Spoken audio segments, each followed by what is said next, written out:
hacer su misión y autolimitarse o destruirse, autodestruirse, ¿no?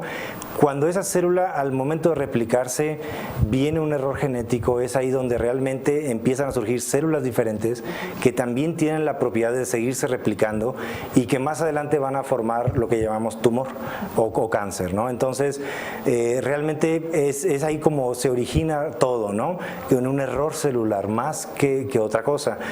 Sin embargo, factores externos, como decíamos, una enfermedad multifactorial que es el cáncer de mama, uno de los factores de riesgo sí se ha mencionado mucho a la ingesta de hormonas y se ha mencionado mucho a la ingesta de hormonas combinadas, es decir, aquellas que tengan tanto estrógenos como progestágenos en su combinación. Sin embargo, no hay que olvidar que no por tomar ese tipo de hormonas la mujer va a tener cáncer de mama. Es decir, aumenta su riesgo. Le estamos dando un factor de riesgo más, ¿sí? Pero no quiere decir que finalmente lo vaya a desarrollar. Exactamente. Entonces, por eso al final no han salido del mercado los anticonceptivos, no han salido del mercado la terapia de reemplazo hormonal que le damos a la mujer menopáusica. La seguimos recomendando y recetando. Sin embargo, hay que individualizar los casos. Si yo tengo una paciente con enfermedades tempranas, antecedentes de cáncer temprano de mama, realmente pues mejor nos limitamos en usar hormonas, ¿no? Pero si tengo una paciente que no ha tenido ese tipo de factores externos, no tiene ese riesgo aumentado, entonces se pueden utilizar las hormonas. ¿Cuál es el que usted recomienda? De terapia de reemplazo, sí. Vaya, si es paciente joven y vamos a dar hormonales, hay que valorar a quién le voy a dar y por qué le voy a dar. Si es para anticoncepción, que son los más utilizados, si es para regularizar ciclos, si es para corregir ciclos, realmente la mayoría son combinados y no hay una marca específica. Quizá buscar la menos dosis en el mercado, la menos cantidad de dosis en el mercado sea algo recomendable. Sin embargo, yo no marcaría diferencia entre una marca o laboratorio a otro, honestamente. ¿De acuerdo? Y la mujer a la que le vamos a dar en la terapia de reemplazo hormonal, pues sí, ahí se recomienda que sea mayormente estrogénica, una terapia a base de estrógenos y no una terapia combinada. Esa es una recomendación. Muy bueno. Si el cáncer lo detectan a tiempo, es muy rápido para que lo puedan erradicar. Sí, la respuesta concreta es sí. Voy a retomarme un poquito de historia. A finales de 1800 se hablaba del cáncer de mama como una enfermedad regional. Es decir, si lo tengo aquí, me curo aquí y se acabó la enfermedad. Hoy en día realmente se tiene que voltear a ver al cáncer como una enfermedad sistémica desde que es microscópica. Es decir, aunque sea una lesión muy pequeña, el tratamiento ya no nada más puedo hablar de quitarme el tumor y listo. Siempre hay que mencionar para tratar el cáncer de mama como un tratamiento multidisciplinario, y en esa parte multidisciplinaria se tiene que hablar de cirugía, de quimioterapia, de radioterapia y de hormonoterapia, o bien ahora vienen las terapias blancos. Claro está, eso es en base a individualizar cada caso, en base a qué tan avanzada está la enfermedad, pero si yo lo detecto muy temprano, realmente a lo mejor no tengo que dar tanto tratamiento o un tratamiento tan agresivo, ¿no? Por lo mismo que no era una enfermedad diseminada al resto del organismo. Pero sí, si se detecta temprano, las mayores tasas de curación es donde lo vemos como tal. Y por ahí también se menciona que al hablar de este tipo de enfermedades que llamamos crónico-degenerativas, más que la palabra curación, podemos hablar de control. Realmente tengo controlada la enfermedad. Sí, porque ya no pueden terminar así de... Porque no a veces, exactamente, simplemente que no aparezca, ¿no? No la tengo activa y no me ha aparecido. Sí. ¿De acuerdo? Y en las etapas tempranas es donde sí hablamos de curación. Doctor, ¿terminamos con lo que es el cáncer de mama? ¿Algo más que nos quieras concluir en este tema? Bien, al final, hablar de cáncer de mama es recordar el mes de octubre, la parte de apoyar, dar este apoyo a la población y estar consciente, sobre todo concientizar realmente en que la mujer se conozca y que la mujer notifique de manera inmediata cuando está notando algún cambio en su seno. Hay estudios, los estudios se tienen que hacer, son recomendaciones internacionales, ¿sí? De estarlo haciendo anualmente y esa parte yo creo que siempre hay que acatarla para beneficio de la salud, es decir, detectar antes o detectarle de manera más temprana. Ahí en las imágenes estamos viendo un video de biopsia de seno. Sí. Exactamente, para hacer el diagnóstico, ya que tenemos la mastografía o las herramientas de imagen, como tal tenemos sospecha de algún tumor, podemos tener esa necesidad de hacer una biopsia, es decir, tomar un tejido, una muestra de tejido de ese sitio mastográfico que nos llama la atención, precisamente para que el patólogo nos confirme la presencia o ausencia de malignidad. Ese tipo de biopsias, como lo vemos en el video, son biopsias por aguja, es una aguja gruesa donde lo que se obtiene es tejido realmente. Eso se puede hacer de manera directa en el consultorio o bien se puede hacer guiada por imagen, es decir, al momento de hacer un ultrasonido se está tomando. Esta otra es ya una biopsia quirúrgica cuando decidimos ir a tomar una muestra directamente del tumor o bien se tienen que hacer cirugías un poquito más amplias en donde llamamos estudio transoperatorio. ¿Qué es esto? Es en el momento que se programa la paciente a cirugía, se toma la biopsia, se manda a analizar en ese momento, el patólogo nos tiene la respuesta inmediata en un lapso de 20-30 minutos y en ese momento que sigue siendo quirúrgico sabemos si lo que nos llamaba la atención es cáncer o no lo es. Antes hablábamos de la ignorancia acerca del tema, hablábamos de la ignorancia, pero hoy en día la Secretaría se ha encargado de difundir mucho estos programas y el día de hoy yo digo que es más el miedo, ¿no? El miedo de saber que tienes un problema ahí de cáncer, el que te limita a no quererte atender. Buen punto, y es cierto. Sí, a esa parte del yo no quiero tenerlo, el de yo no quiero, la negación exactamente, puede limitar y es algo que yo creo que no debería ser algo que influya en el tamizaje. Al final, si bien el hombre se puede revisar la próstata, ¿sí? A la mujer somos, quizá cuidamos y revisamos un poquito más en cada consulta, pero precisamente porque son enfermedades que pueden detectarse a tiempo, pueden tratarse a tiempo y eso ahorrar muchas otras preocupaciones más que tener la enfermedad, ¿no? Entonces, yo creo que sí sigue influyendo. Yo invitaría a la sociedad a que realmente no existiera ese miedo, ese temor, que sí se hagan sus estudios, que vayan a consulta, que notando cualquier cambio en la mama, el que sea un cambio, mejor que un especialista realmente les notifique si es algo que se tiene que estudiar pensando en algo malo o simplemente que nos dé esa tranquilidad de decir no tiene nada. Bueno, y pues también aparte del cáncer de mama sabemos que existe el cáncer ginecológico. Sí, claro. Sí, otro tipo de cáncer. Exactamente. Hablar de mama es hablar de los senos, claro, nada más, ¿no? Pero hablar del cáncer ginecológico es un tema un poquito más amplio porque abarca todo el tracto reproductivo femenino, es decir, desde vulva, que son los labios, vagina, cuello uterino, el cuerpo del útero o matriz, las trompas y bien los ovarios. Todo eso abarca precisamente el cáncer ginecológico y voy a hacer el paréntesis del color rosa, ¿no? Realmente el cáncer de mama siempre lo vestimos con un listón rosa, todo el mes lo estamos portando. El cáncer ginecológico tiene también un color, cada tipo de cáncer en general, hombres, mujeres, tiene un color en específico y el cáncer ginecológico en general, que abarca todos estos que mencionamos, es el color morado. Entonces esa es la parte donde decimos o englobamos. Más generalizado. Exactamente, exactamente. Aunque cada uno pueda tener su color específico, hablando quizá el segundo más común, al menos en la mujer mexicana, es el cáncer cervicouterino. El listón es mitad verde y otra mitad blanca. Ese es el listón específico que lo portamos en enero. Esa no me la sabía. Sí. Y ya está comprometido en enero. Gracias, con gusto, gracias. Pero bueno, sí es el tema de cáncer ginecológico es más amplio y sí hay que individualizar a cada origen de este cáncer, ¿no? Hablar si es de trompa, si es de ovario, si es del cuello uterino. Y si habláramos del mayor representante de este grupo morado, que es el cáncer ginecológico, sería el cáncer cervicuterino. ¿Sí? No es quizá el más mortal del ginecológico, sin embargo, por ejemplo, lo es el ovario. El cáncer de ovario sí es el cáncer más mortal, más silencioso, más mortal, pero no es el más común tampoco.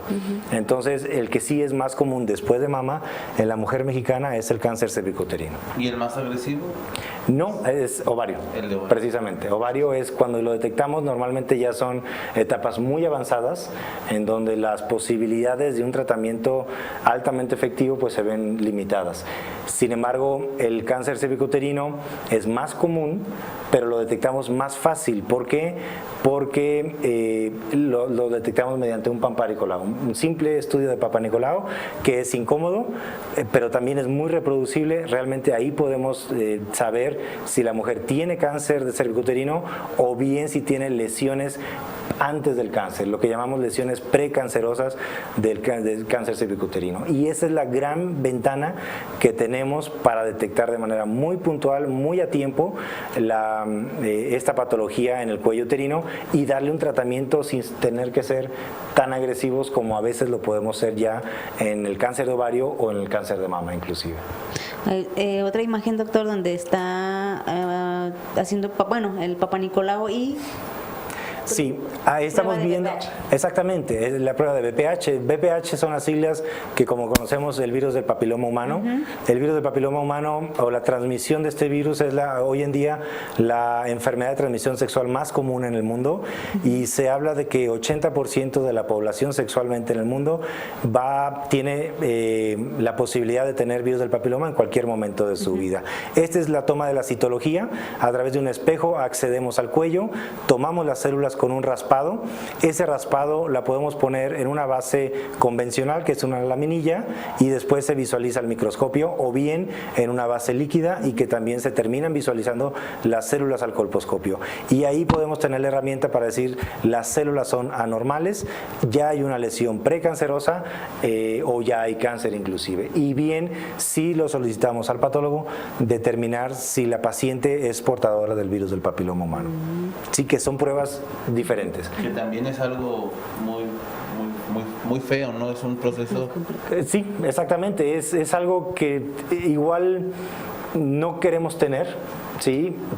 Pero que también hay que reconocer la parte que es muy común.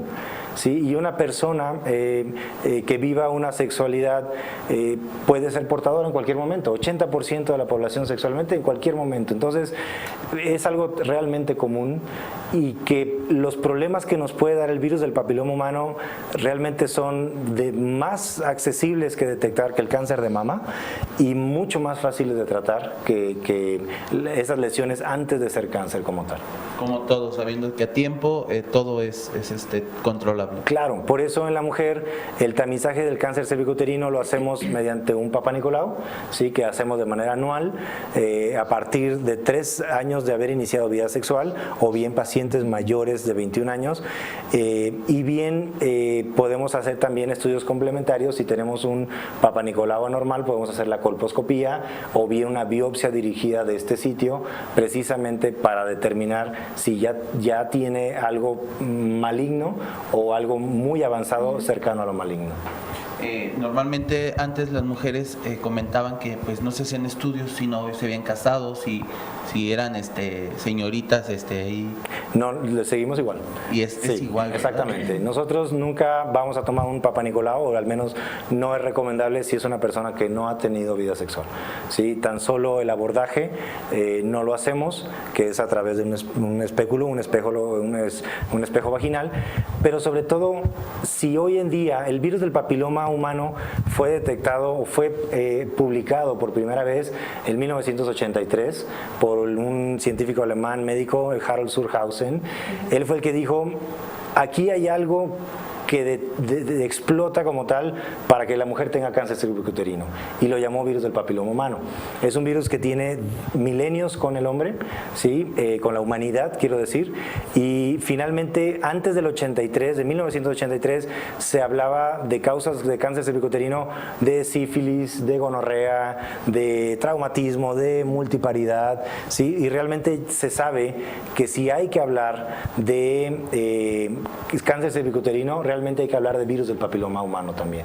Entonces, por eso es que sí podemos detectar el virus del papiloma, pues bueno, podemos prevenir mucho, pero si el virus del papiloma llega al tracto genital de manera sexual y una mujer no ha iniciado vida sexual, esa pacientita no se tiene que estar tamizando como aquella que ya ha iniciado su vida sexual, por el riesgo de tener el virus del papiloma.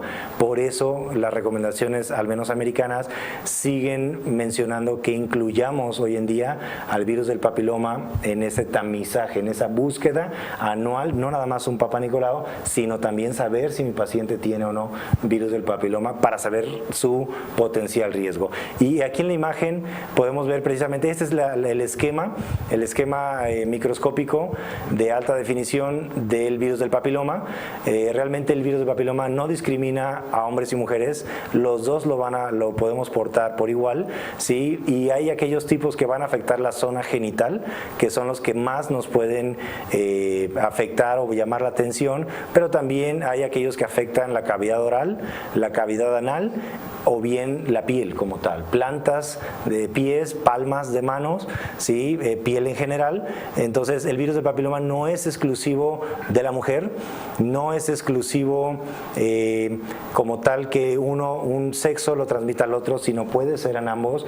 Puede haber verrugas causadas por virus del papiloma en niños y adolescentes, algo muy habitual que no transfiere ningún riesgo oncológico, pero el que sí por mucho tiene ese riesgo oncológico es como tal el cáncer cervicuterino, es decir, el BPH genital, aquel que, como lo vemos, llega a las células más profundas, empieza a replicarse, empieza a liberarse aquellas sustancias, y aquellas células que se forman normalmente, que son las que vemos como rosa, empiezan a transformarse en células anormales, que son aquellas verdes, ¿no? Entonces esa parte celular es y ahí estamos viendo la replicación del virus, ¿no? Es decir, se replica y se replica, evade la respuesta inmune, es decir, no podemos vencerlo tan fácil, y su replicación es anárquica, es decir, continúa saliendo BPH, ¿no? Locorregionalmente, decíamos transmisión en manos, transmisión en pies, ¿sí? Y las células verdes, cuando empiezan a atravesar esa barrera que vemos un poquito más rosa, es cuando realmente las células malignas ya empiezan a darnos problemas de cáncer, ¿no? Realmente las células malignas que siguen progresando empiezan a dar problemas ya oncológicos, y para el virus del papiloma pues tenemos precisamente la prevención a través de la vacuna contra el virus del papiloma, ¿no? Y bueno, también es importante pues saber de qué manera se manifiesta, ¿no? Sí, claro. Que la ignorancia ahí sí es un poquito mayor. Totalmente. Hablando del cáncer cervicuterino, puede ser algo muy asintomático, es decir, no me da síntomas de manera temprana, ¿de acuerdo? Me da síntomas también de manera muy tardía. Los síntomas más comunes siguen siendo descarga vaginal, un desecho vaginal maloliente, sangrado poscoital, es decir, después de relaciones viene un sangrado que no es normal, ¿sí? O bien pacientes que tienen un dolor pélvico, un dolor genital, o la sensación ya de una masa, ¿no? Que puede ser un tumor. A esa pacientita ya estamos hablando de que es un estadio avanzado, y lo podemos detectar a tiempo y antes de llegar a ese estadio a través de un Papá Nicolau. Hablabas de una vacuna, doctor. ¿Qué tan segura es esa vacuna antes de...? Antes del virus. Muy efectiva, altamente efectiva. Se habla que la tasa de efectividad de la vacuna antes de ser portadores del virus es del 99%. Entonces es una vacuna realmente efectiva que nos puede prevenir tanto verrugas como o condilomas, como el cáncer cervicuterino o el cáncer de pene en los hombres. Sin embargo, hay que recordar que la vacuna pues también puede tener sus limitantes, en el sentido de de no me vacuno. Yo sé que hay más de 200 tipos diferentes de virus, yo sé que hay unos cuantos que son los que afectan más la región genital, pero la vacuna no incluye todavía a todos. Es decir, la vacuna, actualmente hay 2 tipos de vacuna, ya hay 3. En México tenemos 2 circulantes. Una es americana, que nada más nos cubre contra una es europea, que nos cubre contra 2 tipos nada más, que son los oncológicos, y la otra es la americana, que nace en Estados Unidos y es la famosa vacuna tetravalente, es decir, me cubre contra 4 serotipos diferentes de virus del papiloma, 2 más comunes que causan verrugas, 2 más comunes que causan cáncer. Ya está la tercera vacuna, que es esta misma, ¿puedo decir nombres?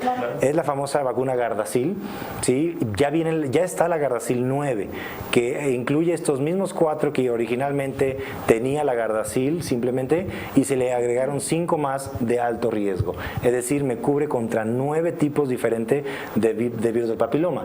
Esa vacuna ya está en Estados Unidos, la vuelve a lanzar Estados Unidos. Sin embargo, por cuestiones quizá de salubridad, en México nos han comunicado que va a estar a partir del 2020. Entonces, que también es una gran ventana y oportunidad de vacunar a personas jóvenes, y sobre todo que esa es la población ideal, que no han sido expuestos al virus del papiloma. ¿Estas vacunas son de la Secretaría o tienen que comprarse de manera particular? Las dos. Sector salud los maneja de manera particular. También tienen un esquema muy bien establecido, es decir, se tienen que poner con ciertas fechas, se fechan las dosis subsecuentes a partir de la primera, y también se habla, y recientemente, esto hace como 2 años, mismo Estados Unidos dice, si yo vacuno entre los 9 y los 15 años de edad, la respuesta inmune de esa personita, que es un adolescente, un niño puberto, es mucho mayor. Entonces, la respuesta de anticuerpos realmente es mayor y ya no necesito más que 2 dosis. Sin embargo, si yo pongo esa vacuna después de los 15 años, sí se siguen recomendando que sean 3 dosis, el esquema completo de la vacuna Gardasil, y el esquema como tal incluye la primera vacuna, le llamamos el mes 0, a los 2 meses de la primera y a los 6 meses de la primera también, es decir, 0, 2 y 6 meses. Ese es el esquema con el que se crea esta vacuna, y que, bueno, finalmente se sigue recomendando. Y ahí la importancia de las campañas, ¿no? De las campañas de vacunación, y que cuando la Secretaría lanza esto, pues hay que estar alertas. Así Exactamente, y al final yo siempre recomiendo a mis pacientes la orientación. Si nos metemos, por ejemplo, a páginas mexicanas de la Federación Mexicana de Ginecología y Obstetricia, ¿sí? El Colegio Americano de Ginecología y Obstetricia, realmente son instituciones que tienen una amplia información en base al virus del papiloma y también hacia el de la vacuna, ¿no? Entonces, yo siempre recomiendo la lectura en esta parte de internet, que hoy en día es parte de nuestra vida, pero sí de las instituciones o bien de las normativas oficiales como tal. Ay, doctor, sabes mucho. Ya me tienes así también bien. Y lo mejor es que lo está hablando Así es. de la forma en la que la podemos entender. Nos está Cualquier compartiendo, ciudadano. bueno, lo más importante es que nos comparta todo esto, la sabiduría que tienes, sabes muchísimo. Gracias. Y de verdad estábamos así como que estamos aprendiendo mucho de ti. Qué bueno. Pero ¿qué te parece si vamos a un corte y nos sigues platicando un poquito más? Con todo gusto. Con todo Vamos a un corte y regresamos. No se vayan.